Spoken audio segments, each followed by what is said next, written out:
Hi everyone, welcome back to Through the Eyes of a Therapist podcast. It is season 7 of the podcast. Can you even believe it? It has been going since 2018 and it is now 2024.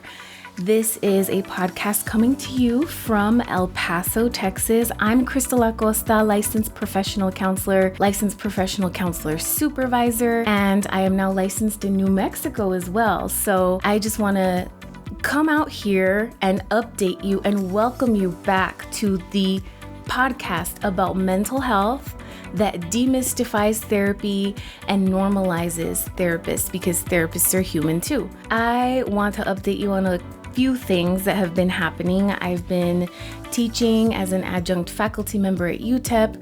I've also been working really hard on my private practice, Clarity Counseling, Consultation, and Wellness, where we do holistic, person-centered whole body therapy virtually at the moment. I've been applying for small business grants and recently won the Barclays US contest for $5,000 to put towards my business. So I'm super proud of all of the work that I've been doing.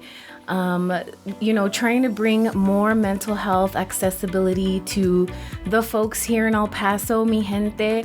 How are you, everyone out there? So season 7, episode 1 is what you're listening to right now on Through the Eyes of a Therapist podcast. And today I'm going to be talking to you about some children's books that I bought for my child because he started pre-K. So I want to just take a second to read some excerpts from a couple of books, and I want to just talk about them with you through my eyes, through the eyes of a therapist. All right, so the first book that I'm going to be reviewing, that is a children's book, I think specifically made for kids who have separation anxiety or who are nervous about going back to school or starting school for the first time.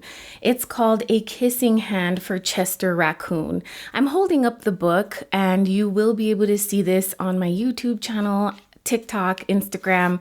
So if you want to know what it looks like, please go ahead and head over to my social media channels. And I will also link a copy of the book below through Amazon or something like that, so you can check it out for yourself. But I'm pretty sure that your local library will also have this book. I recently was invited by Region 19 Head Start to read this book for them on their channel so that they can show it to all of their preschool kids starting school so that they can have a way to cope with separation anxiety. It's called A Kissing Hand for Chester Raccoon by Audrey Penn, illustrated by Barbara L. Gibson. And this book has a cover with a little raccoon, a baby raccoon named Chester, and his mommy. And his mom is looking at him holding his little paws. It's so cute. I really think that this particular book is like a cardboard kind of book. It's safe for kids to kind of play with and open and read on their own or look at the pictures. They won't really tear it. And it's also like an abbreviated version. So the longer version is The Kissing Hand. It's a few pages longer than this, and it is an actual like paper paged book. So that one with the full story is actually also really cute. I have a copy of it. This book is about Chester Raccoon, who doesn't want to go to school. He is crying to his mom and he's like, I don't want to go. And can I stay home with you, please? And mom is trying to tell him that everything's going to be okay at school. That even if he is apart from her for a few hours at the owl school, that's what they call it in this book because they're forest animals, right? So the school is in like a little tree, and she's comforting him and saying that if you feel lonely, you just have to remember something called the kissing hand. So the kissing hand is given to Chester by his mommy, and his mommy kisses his hand, the palm of his little paw, like mwah. And that way the raccoon, little baby Chester, can put his little paw or hand to his cheek whenever he wants to feel mom's love. So it's such a cute story, and it's something that you can teach your children as well. You can kiss their little palm and put their hand against their cheek. It is definitely something I do with my child who just started preschool, and it's the big kid school, right? So it was something that was a little bit nerve-wracking for him. And the first few days of school, I read this book to him, and it seemed to resonate with him. You know, the idea of mommy's always going to be here, your caregiver's always going to be here. And the kissing hand was a really good, tangible, concrete signal of security, because kids that age need that kind of tangible example. So like on their hand, you can also put like a little heart sticker on their hand or draw a little heart too. And it can remind them that that's the spot that mommy kissed for you. And you can put the palm of your hand to your cheek at any time, and mommy will be there to give you a kiss on the cheek.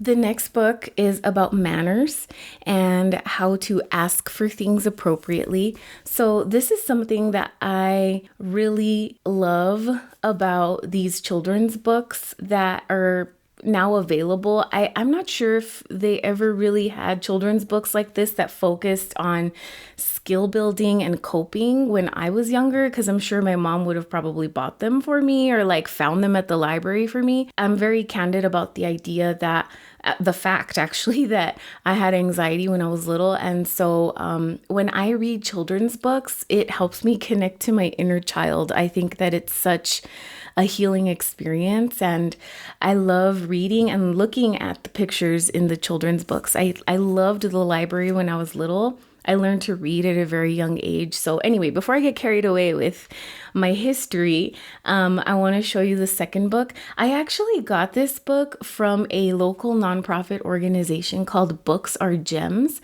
So here in El Paso, Texas, we have a cute, kind of bookstore, but it's not anything that you pay for. It is a place where you can go and get free books for your children, and they kind of group the selections of books together by age group. So when we first started going to Books Are Gems, it was during COVID times. So we would just drive up to the parking lot and we would tell the person or the volunteer the age range for the child. So we were like pre-K or toddler, and they gave us a lot of like pre-K, toddler appropriate books, and they were really, really cool. And then you can like kind of exchange the books as well, but you're not buying the books. And if you want to keep them forever, you can keep them forever.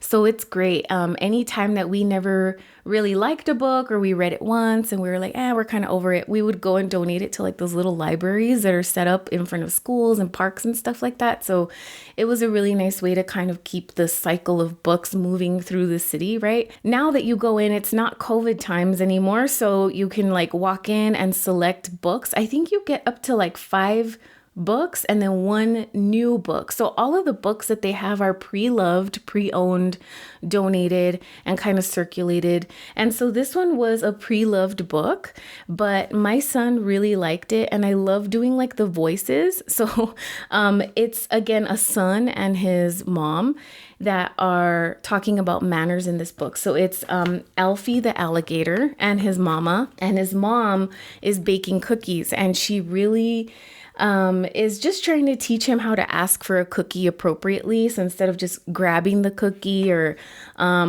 putting his hands on the cookies, he has to say please, right? So he has to ask. And so Alfie thinks about kind of mischievous ways to get a cookie from his mom. And so there's a few antics in here. It's a pretty short book.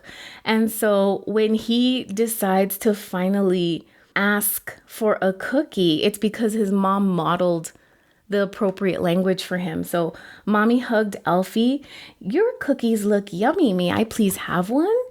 And then Alfie had the best idea about how to get a cookie. And he said, Mommy, may I please have a cookie? He said, Yes, you may, said mommy. So it's so cute. I think it's a great way to teach a child how to say please and to say thank you. And it's a nice reminder also for parents that kids are watching us and we can model these behaviors for them so that they also learn from us. And I forgot to tell you the title. It is May I Please Have a Cookie by Jennifer E. Morris. And the last book is also something that we got from Books Are Gems. Even though this was a pre-loved book, it's in very excellent condition. And it's something that I started to read to my child a little bit before school started, before preschool started, because I wanted him to be familiar with social skills, right? So how to make friends. And so this book is very, very simple. There's very big pictures. It's called When Andy Met Sandy by Tommy De Paula, co-written with Jim Lewis. And I don't know if you're a kid from the 80s and 90s, but I remember these books by this author, Tommy De Paula. And you can kind of see like the signature hand-drawn sort of illustrations that they have in this book. And it's so cute. It talks about Andy and Sandy and how they are at the park together and they're kind of observing each other playing like, she's playing with that slide and he's crawling on this and that little piece of the playground. And they kind of think to themselves, what if I were to ask them to play with me? And they were each asking themselves that in their internal kind of like dialogue. And then they come across a seesaw.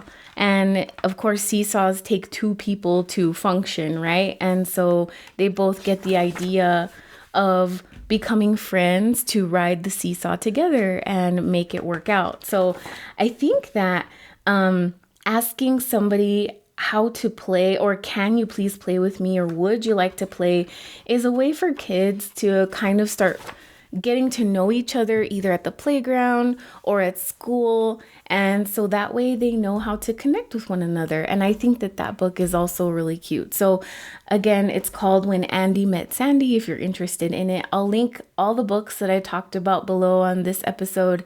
And through my eyes, I think that these books are excellent for parents. They're also excellent for therapists who are teaching social skills or who are helping kids get over anxieties about either meeting new people or going to school for the first time. And so I would say these books are for ages maybe like 3 to 6. Maybe older kids will understand. I mean, obviously they'll understand it, but I don't know if they'll like it and really gravitate towards it. So I think these are for like smaller children, like maybe pre-K, kinder aged kids. But I really think that any grown-up could use them with children and be successful in teaching them sort of these concepts. And it's really important also, remember, to repeat things for children. So reading the books a few times, not just like the night before pre-K starts, I think that would help, but I think it would be way more helpful if you started early and do these things often. So thanks for listening to this short book review for children's books, and I hope that you will join us for the next episode of Through the Eyes of a Therapist, where I will be bringing back our beloved guests, Elisa D. and Bianca, and a bunch of other counselors that I know and therapists that I know that will talk with me about different things related to therapy, and it'll be a fun time. Again, please visit me on my social media. Go to TikTok, or you can search Cristal the Counselor, Cristal the Counselor. Instagram is at Through the Eyes of a Therapist. And if you want to visit my website for my private practice, you can go to www.clarityelpaso.com. Thanks for listening, and I'll see you next time on Through the Eyes of a Therapist podcast.